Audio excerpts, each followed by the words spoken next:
I've done a couple sets for Prince. Right. You know, and the last time he did something, they no one seemed to know what he wanted. So I said, well, let's just go out. So I went out to the, whatever it's called, Paisley Park. It was right. Called a friend of mine who does the Tonight Show, and said, Peter, you want to come out and see Prince? So they arranged for the car, you know, and the transport, you know. We went out, you know. It was kind of great, you know. I always like that. I remember from the past being in Britain with a Beatle, Leo back in New York. I'd like to go. I mean, and he was very helpful, actually, Prince, you know. I found him very fascinating, you know.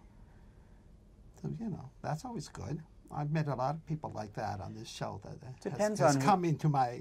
it depends on who the artist, you know, yeah. Lady Gaga or Kanye. Oh, yeah, you know, Lady they're Gaga, they're gonna want craziness. They're gonna want a production that's a little bit more than being on our set. It used to be everyone just wanted to be on the SNL set because it's kind of an archival moment for most people. Yes, and it was a chance to see a performer, not a music video.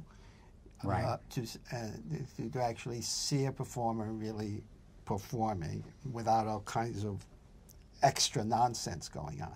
That has kind of changed over the years.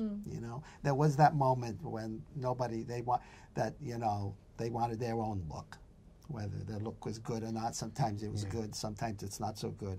You know, this year's been not. This has been pretty good.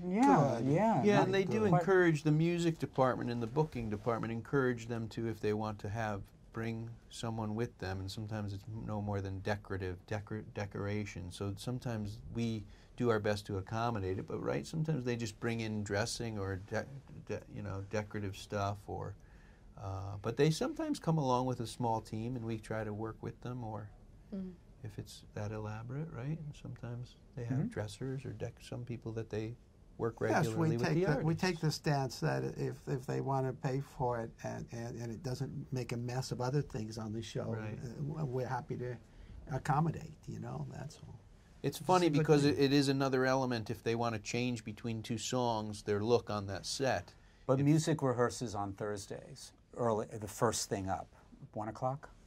Yeah, I think about 1. 1 o'clock. So anything that's going to be that has to be brought in really early.